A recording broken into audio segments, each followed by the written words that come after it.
And thank you for staying with us. Linden Street is a film focusing on a young black man who is thrust into the single fatherhood while he tries to figure out his own life.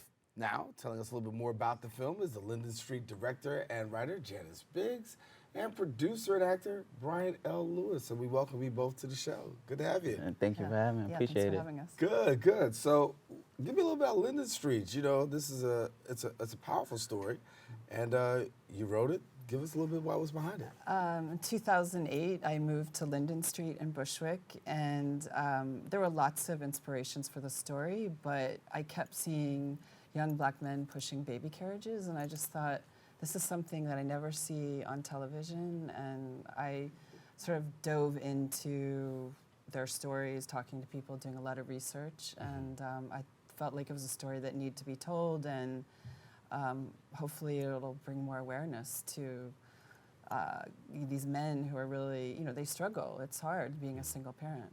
Yeah, single parent is tough, and you do a good job of, Brian, of portraying. Talk about your role. Well, my role is one of the friends. His name is Man, who's a friend to the main character, Keith.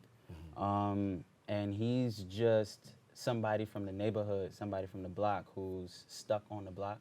And I found his character so interesting because I know people like that. I grew up with people like that who's just in their place where they and don't know anything outside of it.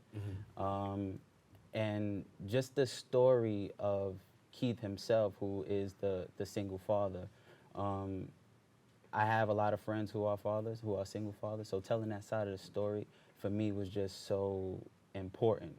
It was extremely important, and I don't see it personally. I've never seen it. Really, well, I haven't seen it that much as I would like to see it, so, yeah. And the message that you want people to take away, I mean, you're dealing with a couple of issues. You got your single fatherhood. We also have gentrification that you deal with.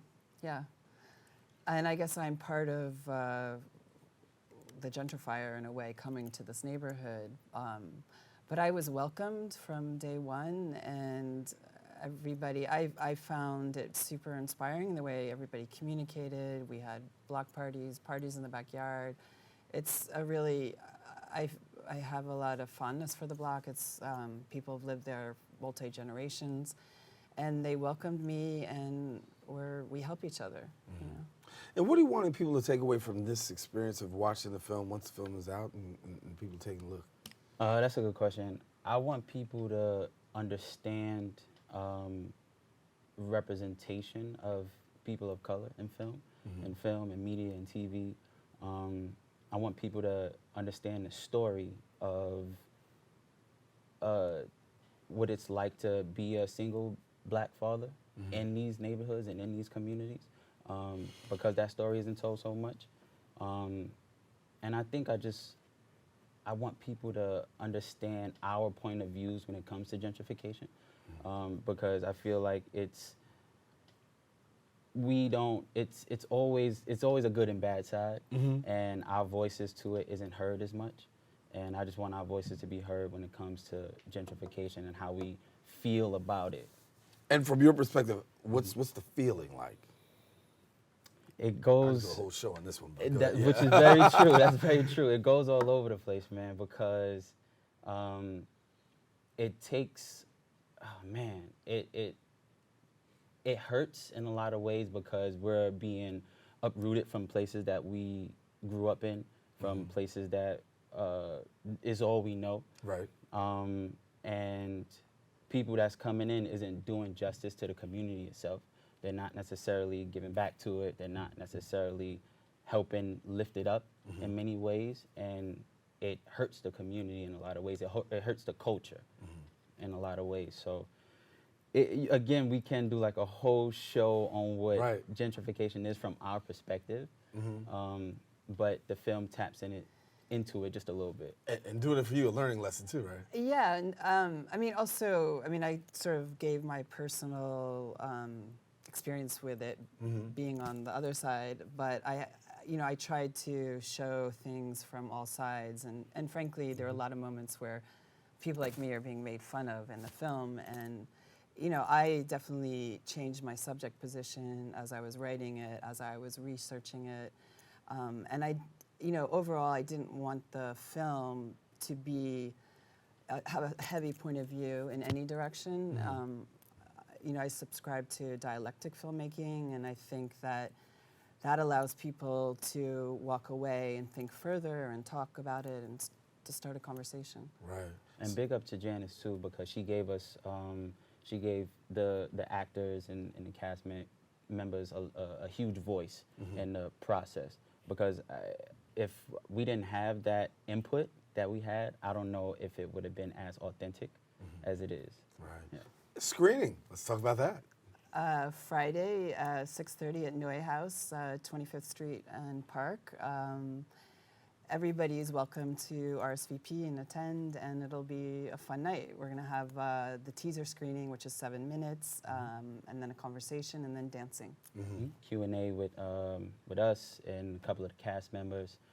Ray Holiday leads the charge with as the moderator. So it'll definitely be a fun night. So if anybody's interested or anyone can come out, please feel free to come. I mean, there's some great conversations that you're having. I'm talking about, people of color in film, which is definitely something that lacks, right? You talk about gentrification, which is huge, and then single fathers and black fathers, right? Yeah. It's a lot that gets discussed and a lot that's thrown in the mix. Yeah. What are you hoping at the end? In addition, you want to have conversation, right? You Yeah. want people to have conversation. But what are we hoping out of those conversations? Is it going to be an awareness? Is it going to be a call to action? Do you have or is it just, I'm putting this film out here and something for you to think about? Definitely something to think about, but I feel from talking to men in this situation that the system is not very helpful to them in a lot of ways. If they don't pay the support, then there's all kind of penalties, and I hope legislation can change, the courts can change, and be more supportive of the men who are doing this, because it's really admirable because so many things are stacked against them. Right. Yeah, well, we're looking forward to hopefully people coming out to the screening. As we said, we're going to let people know about the screening again. Absolutely. People get more information. And we wanted to show a clip, but we wasn't able to. So I'm going to anyone who's watching, my Instagram is nothing but focused, and I'll put an exclusive clip of what we wanted to show. I'll put it on the Instagram page for everybody who's viewing to watch. That's a bet. Okay. All right. All right. Janice, thank you so much. Yeah, thank you. Bryant Lewis, good to see you. My man. For It's those good who to sit don't know, across yeah, from you. that it Yeah. is. For those who don't know, Bryant's father actually was a sportscaster here on Bronxnet from 1995 to 1996. He sat across just like this. I did, and I watched Daren from this big doing what he does. So it's honestly, it's an extreme pleasure to sit here across from you and have you do this with me. Thank you so much. I'm glad to be Yeah. here. I'm Yeah. glad. Thank you. Thank you. Absolutely. Thank you much. All right. Well, listen, the Linden Street screening taking place Friday, December 6th from 6:30 until 10 at the new house, which is located 110 East 25th Street. So come on out and make it. Now, if you want more information, I should say, you can visit the film's Instagram at Linden Street Film. Now, want you to stay tuned. We got more open coming up. We'll be right back right after this.